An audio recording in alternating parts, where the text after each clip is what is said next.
हमारे मित्र और जिसे मैं अपना छोटा भाई मानता हूं, ऐसे भारत के लॉ मिनिस्टर श्री किरण रिजिजू जी और आर्म्ड फोर्सेस ट्रिब्यूनल के chairperson justice Rajendra Menon ji, member armed forces tribunal lieutenant general PM Hariz, justice Sunita Gupta, member armed forces, Shri AK Trivedi ji, president armed forces tribunal bar association, Shri Rajeev Manglik, secretary armed forces tribunal bar association, air chief marshal VR Chaudhari, chief of air staff, admiral R Hari Kumar ji, chief of naval staff, and general Manoj ji Pande, chief of army staff, और यहाँ पर armed forces tribunal के जो न्यायमूर्तिगण बैठे हैं उनको भी संबोधित कर रहा हूं, मीडिया के मित्रों को भी, और एडवोकेट्स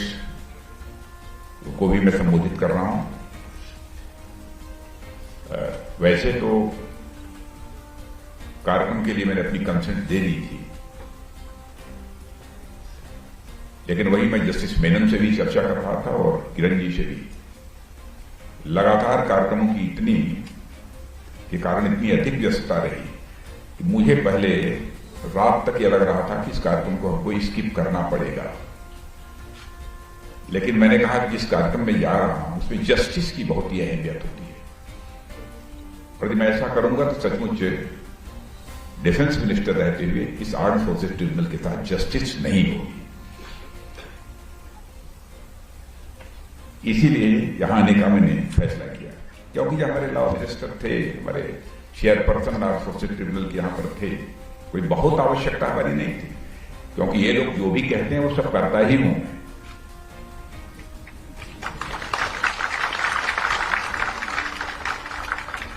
और एक जब मैं इसके टॉपिक को मैंने देखा, इंफ्रास्ट्रक्चर आर्म्ड फोर्सेस ट्रिब्यूनल, थोड़ी सी रुचि हमारी बढ़ी।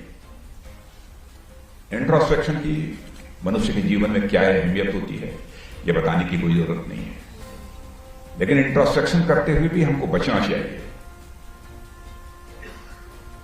प्रोबेबिलिटी एरर बनी रहे, प्रोबेबिलिटी ऑफ एरर बनी रहेगी इंट्रोस्पेक्शन में भी। फिर इंट्रोस्पेक्शन करते समय भी हम सबको कासत रहने की जरूरत है, और इस इंट्रोस्पेक्शन करने के लिए आप लोगों ने यह सेमिनार आयोजित की है, इसके लिए मैं armed forces tribunal bar association को अपनी तरफ से मैं बधाई देना चाहता हूं, जो कि बहुत बड़ी बात है। भगवान बुद्ध ने भी कहा है अप दीपो भव, मानी अपना दीपक स्वयं बनो, और यही संदेश उन्होंने मानवता को भी दिया है। और हमारे यहां तो आत्मावलोकन, इंट्रोस्पेक्शन की बहुत ही एक पुरानी परंपरा चली आ रही है। कबीर जी का भी एक दोहा सुना होगा आपने, बुरा जो देखन मैं चला, बुरा न मिला कोई, बुरा जो दिल खोजे आपना, मुझसे बुरा न कोई। यही इंट्रोस्पेक्शन है। हमारे देश के ऋषि और मनीषियों ने भी बहुत पहले से इन सब सारी चीजों पर विचार किया है, और क्या करना चाहिए व्यक्ति को, क्या करना चाहिए समाज को, इसके संबंध में उन्होंने अपने व्यूज भी दिए। इसी तरह महात्मा गांधी भी कहा करते थे, if you could change ourselves, the tendencies in the world would also change. यह महात्मा गांधी ने भी कहा। तो वह भी अपने अंदर झांकने और अपने कर्तव्यों के प्रति उन्मुख होने अथवा इंट्रोस्पेक्शन की ही बात करते हैं। और जब आज हम अमृत काल में प्रवेश कर रहे हैं, और आपने लाल किले के प्राचीर से हमारे प्रधानमंत्री के भी भाषण को सुना होगा, उन्होंने 5 प्रण लेने की बात कही है। विकसित भारत, दास मानसिकता से मुक्ति, अपनी विरासत पर गर्व, एकता के प्रण के फाउंडेशन में देशवासियों से कर्तव्य परायणता की भी वो बात करते हैं। कर्तव्य परायणता का जहां तक प्रश्न है, दरअसल हमारे अंदर ही का ही यह गुण है, और इसे हम तभी अपने जीवन में उतार सकते हैं जब हम अपने कर्तव्यों को समझ सकेंगे, और इसे समझने के लिए हमें अपने अंदर झांकना होगा, यानी इंट्रोस्पेक्ट करना होगा। इसे ही आत्मावलोकन कहते हैं। ऐसे में आप सभी ने जब इंट्रोस्पेक्शन विषय पर आज का सेमिनार रखा तो मैं कह सकता हूं कि आप सबने भी एक संकल्प लिया है कि भविष्य में आप अपने स्तर पर आर्म्ड फोर्सेस ट्रिब्यूनल को और अधिक इफेक्टिव और रेस्पॉन्सिव बनाएंगे। यह आपने संकल्प लिया है। शायद इसीलिए introspection of the armed forces tribunal पर सेमिनार यहां रखा है और यह सेमिनार इसी संकल्प की एक अभिव्यक्ति है, ऐसा भी मानता हूं। मुझे याद है कि जब मैं पढ़ता था और उसके बाद जब थोड़ा सा टीचर वगैरह बनने के बाद भी जब कहीं भी सेमिनार और सिंपोजियम होता था तो स्वाभाविक रूप से हमारी रुचि रहती थी सुनने की और नोट बनाने की। मैं वहां पर पहुंच जाया करता, हमारी रुचि रही।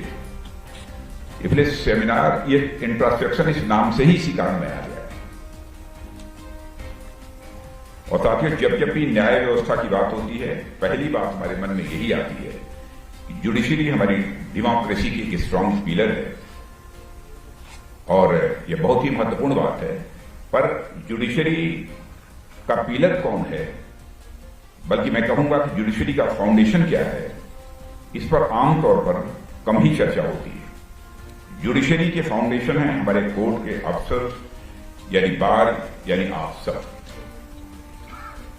और यह हमारी लॉयर कम्युनिटी ही है जिसके चलते छोटे से छोटे और बड़े से बड़े, अमीर गरीब, शहरी ग्रामीण यानी समस्त देशवासियों का हमारी न्याय व्यवस्था के प्रति भरोसा यह बना हुआ है।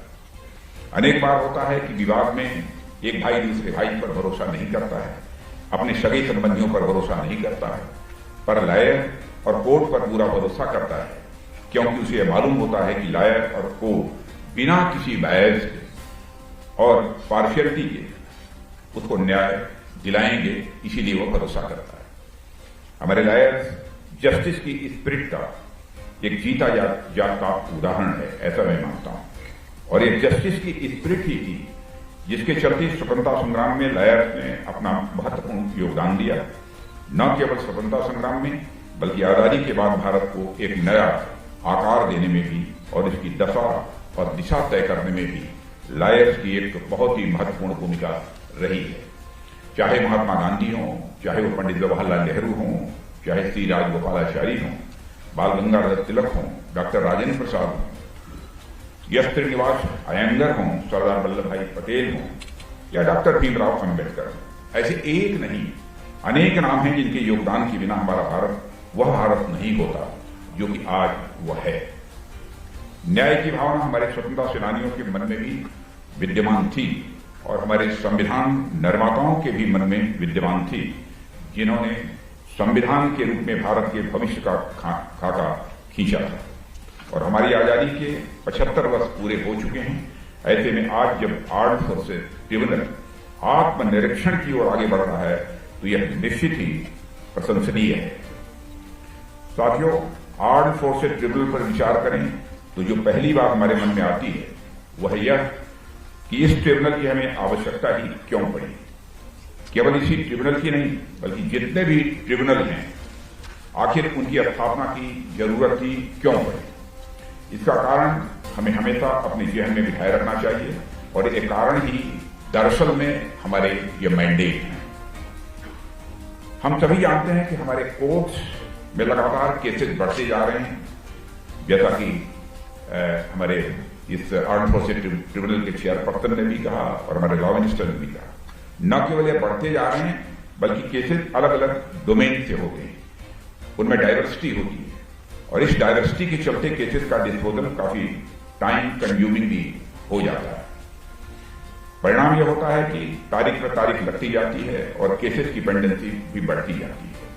कई बार तो कोर्ट कचहरी के चक्कर में पड़कर इंसान का सब कुछ खत्म हो जाता है पर मुकदमा खत्म नहीं होता। लेकिन आर्म्ड फोर्सेस ट्रिब्यूनल में संभवतः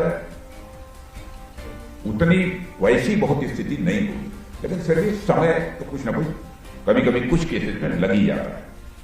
लेकिन हमारे आर्म्ड फोर्सेस ट्रिब्यूनल के चेयरपर्सन ने इस ओर बहुत ही अधिक ध्यान दिया है। मुझे मालूम है कि आप सब बहुत अच्छे, ईमानदार और कर्तव्यनिष्ठ लॉयर्स हैं और हमारे एक मित्र, एक मैं घटना की चर्चा करना चाहता हूं, बताते हैं कि एक वकील साहब ऐसे थे जिनकी चर्चा वैसे वकील साहबान के बारे में बहुत ज्यादा इधर होती है, बहुत खींच खींच कर अपना ऐसे ही मुकदमे की तारीख जो है आगे बढ़ाया करते थे। मुकदमा स्वाभाविक है, खत्म नहीं होगा तो आमदनी बढ़ती ही है, यह भी सच्चाई है। और जब उनकी अवस्था बहुत अधिक हो गई है तो लंबे से समय से चला रहा हुआ मुकदमा उन्होंने सनील को अपने दामाद को हैंडओवर कर दिया कि भाई अब तुम देखो। महीने भर के बाद दामाद जी भी खुशी खुशी आए और सूचना दी कि पिताजी जो केस लड़ने की जिम्मेदारी आपने हमारे कंधों पर दी थी उसका निपटारा हमने कर दिया। वकील साहब अपने दामाद पर बेहद नाराज हो गए, तुमसे बड़ा बेवकूफ कौन होगा। बोले मूर्ख इस मुकदमे के दम पर दादा हमारी पूरी जिंदगी गुजर गई और तुमने ये मुसीबत कर दी, तुरंत मामले का निस्तारण करा दिया, भगवान ही तुम्हारा मालिक है। वैसे यह कहानी शायद लोगों के मनोरंजन के लिए ही बनी होगी अथवा लोग चर्चा करते हैं, मैं ऐसा मानता हूं। पर वास्तविकता यह है कि हमारी वकील बिरादरी की निष्ठा और उस पर उनके जुडिशियस नेचर पर मैं कोई क्वेश्चन मार्क नहीं लगाना चाहता हूं। लोगों में जुडिशरी के प्रति भरोसा अगर बरकरार है तो उसके पीछे लॉयर कमेटी का भी एक मेजर कंट्रीब्यूशन है, इसे नकारा नहीं जा सकता। हालांकि यह भी सही है कि कभी संसाधनों के अभाव में तो कभी प्रोसीजरल डिलेज के चलते काफी बड़ी संख्या में केसेस का भी निस्तारण नहीं हो पाता है, यह भी सच्चाई है, इसे भी हमको मानना पड़ेगा। आज की डेट में हम देखेंगे तो जैसा कि हमारे लॉ मिनिस्टर किरण जी कह रहे थे 5 करोड़ केस देश भर में पेंडिंग है। क्यों? यही है ना, पहुंचने वाले हैं और इसकी प्रतीक्षा की जा रही है कि हो जाए। ऐसे में डोमेन स्पेसिफिक ट्रिब्यूनल्स की परिकल्पना की गई, इसीलिए ट्रिब्यूनल्स की कल्पना की गई है। ये specialised tribunals domain specific cases को शीघ्रता से डिस्पोज ऑफ करने में ये अधिक सक्षम होते हैं। और मैं कहना चाहूंगा under the chairmanship of justice Menon यह आर्ट प्रोसेस ट्रिब्यूनल इस काम को कर रही है। वैकेंसीज हैं, लेकिन वैकेंसीज को फिलअप करने का भी काम लगभग पूरा हो चुका है और सारी वैकेंसी जल्दी फिलअप हो जाएंगी। अभी चीज प्रोसेस में ट्रिब्यूनल्स की इंपॉर्टेंस का जहां तक सवाल है, ट्रिब्यूनल्स की इंपॉर्टेंस का अंदाजा इसी से लगाया जा सकता है कि हमारे कॉन्स्टिट्यूशन के एक्सेप्टेंस के साथ ही ट्रिब्यूनल एग्जिस्टेंस में आने शुरू हो गए थे उसी समय। Income tax appellate tribunal, central administrative tribunal, administrative tribunal, इसी तरह वाटर डिस्प्यूट ट्रिब्यूनल, मैंने कई ट्रिब्यूनल्स एग्जिस्टेंस में आए। कंज्यूमर डिस्प्यूट ट्रिब्यूनल भी बना और बदलते समय के अनुरूप न्याय संबंधी आवश्यकताओं को पूरा करने में ट्रिब्यूनल्स की महत्वपूर्ण भूमिका रही है। और मैं यह मानता हूं कि ट्रिब्यूनल्स की यह भूमिका आगे और अधिक बढ़ने वाली भी है। मित्रों, हम सब यह जानते हैं कि कोई भी व्यक्ति कोर्ट की शरण में तभी लेता है जब उसके अधिकारों को प्राप्त करने के सारे अन्य रास्ते बंद हो जाते हैं और यह बड़ी आशा के साथ कोर्ट और लायर्स के पास आता है। अब ऐसे में अगर उसको न्याय मिलने में देरी होती है तो स्वाभाविक रूप से देश की न्याय व्यवस्था से उसका भरोसा डिगने लगता है और किसी के साथ अन्याय होना केवल इंडिविजुअल और तात्कालिक प्रभाव वाला ही नहीं होता है, बल्कि यह न्याय न पाए हुए आदमी के साइकी पर भी प्रभाव डालता है और उसके सामाजिक रूप से दूरगामी नकारात्मक परिणाम भी होते हैं। उसे पूरी न्याय व्यवस्था, पूरा समाज और पूरा राष्ट्र जैसे अन्यायी दिखने लगता हो। सबने हमारे साथ अन्याय किया है, वो ऐसी फीलिंग उसके अंदर डेवलप होती है। इसलिए हमारी परंपरा में जस्टिस को अत्यंत महत्वपूर्ण स्थान प्राप्त है। यदि मैं कहूं कि बहुत ही विशिष्ट स्थान प्राप्त है, यह भी कहना आक्षेपपूर्ण नहीं होगा। हमारे यहां कहा भी गया है न्यायमूलम सुराज्यम स्यात्, यानी सुराज्य का आधार ही, मूल आधार ही न्याय है। अगर न्याय में कोई बाधा पड़ती है अथवा न्याय के ऊपर अन्याय को यदि प्रश्रय मिलता है तो सुराज्य को डस्ट होने से कोई बचा नहीं सकता। और हमारी हिस्ट्री और लिटरेचर में अनेक ऐसे उदाहरण मिलेंगे जो इनजस्टिस के कारण हुए विनाश की कहानी कहते हैं। द्वापर युग में द्रौपदी के साथ हुए अन्याय के बारे में आज कौन नहीं जानता, जो आगे चलकर महाभारत युद्ध और समस्त कौरव कुल के विनाश का कारण बनता है। यह बड़ा उदाहरण है। इसी तरह आप सभी एक तमिल एपिक सिलप्पाधिकारम, शायद इनमें से कुछ लोगों ने पढ़ा हो, उसका हिंदी ट्रांसलेशन मैंने पढ़ा था, उससे शायद परिचित होंगे। इसमें कोवलम नाम का एक व्यक्ति, इस बात को मैं समझता हूं कि जस्टिस मेहता साहब जानते होंगे, पढ़ा होगा जरूर, आपने पढ़ा होगा, क्योंकि इस न्यायपालिका में भी आप जिम्मेदारी निभा रहे हैं। इनमें कोवलम नाम के एक व्यक्ति अपनी पत्नी कन्नगी की जो एंकलेट है, अपनी पत्नी की एंकलेट लेकर वह बाजार में बेचने के लिए जाता है, जिससे कुछ पैसा जो भी प्राप्त होता है वो पैसा प्राप्त करता है, धनराशि लेता है और उसके बाद व्यापार करने की वो कोशिश करता है। पर होता क्या है, ठीक वही एंकलेट से मिलता जुलता एक वहां की जो महारानी थी, कुछ दिन पहले उनकी एंकलेट, उससे मिलती जुलती एंकलेट थी, उस महारानी की एंकलेट चोरी हो गई थी। कोवलम दुर्भाग्यवश उसी व्यापारी के पास पायल लेकर जाता है, वो एंकलेट को लेकर जाता है जिसने रानी की एंकलेट को चुरा लिया, उसी के पास लेकर जाता है। अब कोवलम के साथ मिलती जुलती एंकलेट देखकर वह व्यापारी बहुत खुश होता है, और व्यापारी अपने बचने और इनाम पाने के लालच में कोवलम पर रानी की एंकलेट की चोरी का आरोप लगाता है और उसे राजा के समक्ष प्रस्तुत करता है। राजा बिना कुछ सोचे समझे सीधे उसको जो है कोवलम को मृत्युदंड की सजा दे देता है। यह कहानी है। अब कोवलम की मृत्यु का पता कन्नगी को लगता है, पत्नी को। वह राजा को कंडम करती है और श्राप देती है, जिसमें पांड्य राजा की मृत्यु होती ही है, साथ ही मदुरई का उसका संपूर्ण राज्य भी जलकर खाक हो जाता है। आह की, वेदना की आग कितनी प्रचंड होती है, तो जिसे कहते हैं प्रबल होती है, कि हम कल्पना कर सकते हैं प्रसंग के माध्यम से। ये प्रसंग बताते हैं कि समाज और राष्ट्र में न्याय का क्या महत्व होता है, उसे सुनिश्चित करने का राज्य का हर संभव प्रयास होना चाहिए। यूनाइटेड नेशन का universal declaration of human rights भी हर एक व्यक्ति के न्यायिक अधिकारों की बात करते हुए कहता है कि everyone is entitled in full equality to a fair and public hearing by an independent and impartial tribunal in the determination of his rights and obligations and of any criminal charge against him. यह उल्लेखनीय है कि हमारे tribunals इस पर अपनी महत्वपूर्ण भूमिका का निर्वाह कर रहे हैं। साथियों, हमें यह ध्यान रखना चाहिए कि दुनिया के कुछ ही देश ऐसे हैं जहां उनकी आर्म्ड फोर्सेस के लिए एक डेडिकेटेड ट्रिब्यूनल है। सभी जगह ऐसा नहीं है। यह हमारे लिए बहुत ही गर्व की बात है कि हमारे पास न केवल एक ऐसा ट्रिब्यूनल है, बल्कि पीछे मुड़कर देखें तो हम पाएंगे कि भारत ने इस इनिशिएटिव के साथ एक अच्छा प्रदर्शन किया है, अच्छी तरह परफॉर्म भी किया है। यह अत्यंत महत्वपूर्ण है कि भारत में आर्म्ड फोर्सेस ट्रिब्यूनल के पास ओरिजिनल और एपिलेट दोनों ज्यूरिडिक्शन है, जबकि आज भी इंग्लैंड और अमेरिका जैसी डेवलप्ड कंट्रीज में उनके पास अपनी आर्म्ड फोर्सेस से संबंधित मामलों से निपटने के लिए ओरिजिनल पावर्स नहीं है। सरकार इसे और अधिक रेस्पॉन्सिव बनाने के लिए कमिटेड है और लगातार ये सरकार उस दिशा में प्रयास भी कर रही है, ताकि जिन उद्देश्यों की प्राप्ति के लिए ट्रिब्यूनल बनाए गए थे, उन उद्देश्यों की प्राप्ति हो सके।